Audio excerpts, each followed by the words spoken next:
Good morning. Today is Wednesday, November 16th, and this is Devotions from St. Paul Evangelical Lutheran Church, Carlisle, Pennsylvania. I'm going to take a passage today from Matthew's Gospel, where Jesus talks about some tough times coming, but the consequences of enduring through that. So this is from the end of the 23rd and the beginning of the 24th chapter of Matthew's Gospel. Jerusalem, Jerusalem, the city that kills the prophets and stones those who are sent to it.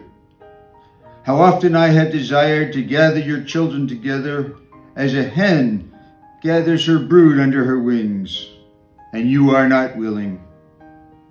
See, your house is left to you desolate.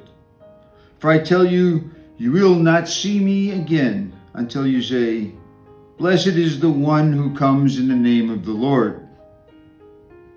As Jesus came out of the temple and was going his way, his disciples came to point out the building of the temple. Then he said to them, You see all these, do you not? Truly I tell you, not one stone will be left here upon another. All will be thrown down.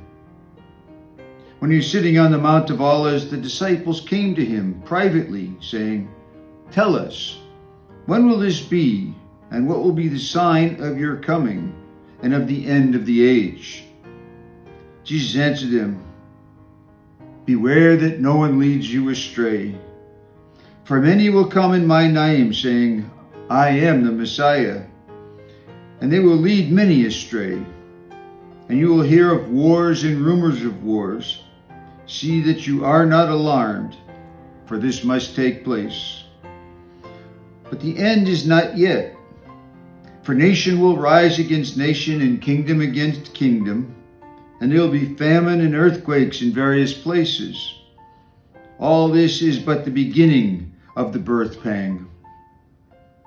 Then they will hand you over to be tortured and will put you to death, and you will be hated by all the nations because of my name. Then many will fall away, and they will betray one another and hate one another. And many false prophets will arise and lead many astray. And because of the increase of lawlessness, the love of many will grow cold. But the one who endures to the end will be saved.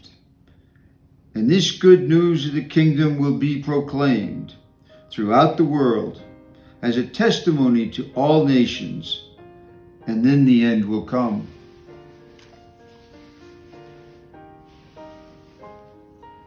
This is a pretty grim picture that Jesus paints for the most part, but there are a couple of things here which are very positive and which I would like to highlight first.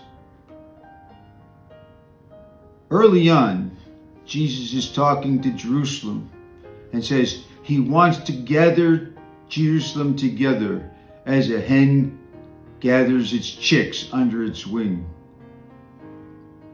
I think he's still talking to us today in the same way. He wants to gather us together to himself, to his way of looking at things, to his way of salvation, to his way of living.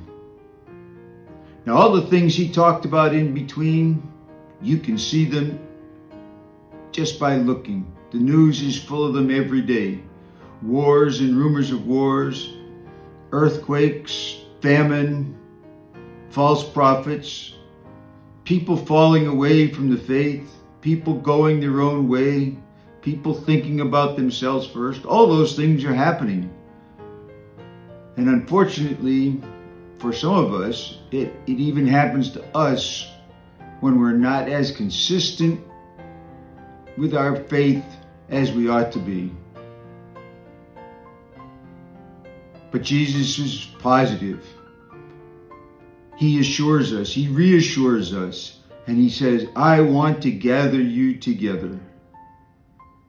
And he says, the one who endures to the end will be saved. And he also says, his message will be shared with all the world. And this will be a sign, more than all the bad things happening, this will be a sign that the end is near. So what does that mean for us? Well, I think first it means we have to dedicate ourselves to being strong in our faith of Jesus, so that we are among those who endure to the end and are saved. It means we have to be discerning. We have to think about the messages that we see in this world and pick and choose the ones that support Jesus as the Christ and reject all the other ones. There used to be a saying many years ago, what would Jesus do? And that's probably a good saying for us today, because Jesus says those who endure will be saved. And I think if we can think, what would Jesus do? That will help us to endure. I also think that we can be strong for each other and share our faith and be there for each other and encourage each other and help promote this idea that Jesus says that his message will be shared with the world. I think that's just as important for us in a local community as it is for missionaries that go long distances to share it with parts of the world away from us.